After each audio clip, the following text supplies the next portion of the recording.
मिश्रात्वन यानी मिश्र धातु बनाना यानी मिश्रातु बनाना, ये एक प्रक्रिया है जिसमें हम वांछित गुणों वाली धातु प्राप्त करते हैं। जैसे आप देखेंगे शुद्ध लोहा होता है, बहुत नरम होता है और उससे कोई उपकरण नहीं बनाया जा सकता, वो बहुत मुलायम मुलायम होता है। तो इसको कठोर करने के लिए इसको हम थोड़ा सा कार्बन मिला देते हैं, कितना 0.05% कार्बन मिला देते हैं, इस्पात बन जाता है, जिससे वो इस्पात कैसा होता है, मजबूत होता है और संक्षारण रोधी होता है, माने उसमें संक्षारण नहीं होता, जंग नहीं लगती। स्टेनलेस बनाना है तो इसमें हम निकल और क्रोमियम ऐड कर देते हैं, तो स्टेनलेस स्टील बन जाता है। तो इस मिश्र धातु बनाने की या मिश्रातु बनाने की प्रक्रिया को हम मिश्रात्वन कहते हैं। इससे हम वांछित गुणों वाली धातु प्राप्त कर सकते हैं। अब मिश्रातु क्या है? दो या दो से अधिक धातुओं का समांगी मिश्रण क्या कहलाता? मिश्रातु कहलाता है। मिश्रातु क्या है? दो या दो से अधिक धातुओं का समांगी मिश्रण। कैसे बनाते हैं समांगी मिश्रण? क्या करते हैं, हम गलित अवस्था में धातुओं को एक दूसरे में मिला लेते हैं और उसका समांगी मिश्रण बना लेते हैं और फिर उसको धीरे से ठंडा कर देते हैं। यानी हम पहले गर्म करके पिघला लेते, जितनी धातुओं को मिलाना सबको पिघला लिया, जितने रेशियो में मिलाना है उतने रेशियो में उसको मिला करके और पूरा समांगी मिश्रण बना लेते हैं।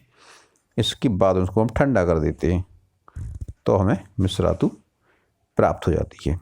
इसके उदाहरण भी आपको याद होना चाहिए, कुछ उदाहरण भी याद कर लेना आप लोग। जैसे तांबा है और जस्ता, तांबा और जस्ता मिला के बनता है, क्या बनता? पीतल बनता है जी। घरों में खूब उपयोग होता, हल्का पीला कलर इसका रहता है। कांसा थोड़ा सफ़ेद रंग का होता है, इसमें तांबा और टिन मिला रहता। और स्टील तो आप लोग जानते हैं, स्टील का युग है, सारे बर्तन और सब चीज़ें स्टील की रहती हैं, तो स्टील में तो आपने पढ़ ही लिया ऊपर। हाँ, अब एक और शब्द आता है अमलगम। अमलगम शब्द जहाँ पे है, इसका अर्थ होता है कि इसमें एक मिश्रातु है और इसमें एक धातु पारा अनिवार्य रूप से है। क्या है? एक धातु इसमें पारा अनिवार्य रूप से होना चाहिए। यदि पारा है इसमें तो एक दूसरी धातु होगी, उसका अमलगम कहलाता है जी।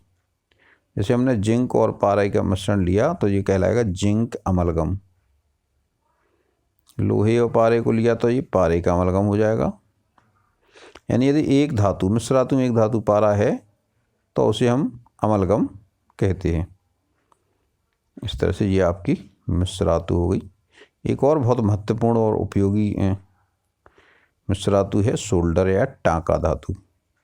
आपने देखा होगा जो इलेक्ट्रॉनिक उपकरण सुधारते हैं या बिजली वाले उपकरण में कोई टाँका का खुल जाता है तो एक तार लेते हैं, वो तार को जोड़ते हैं वो।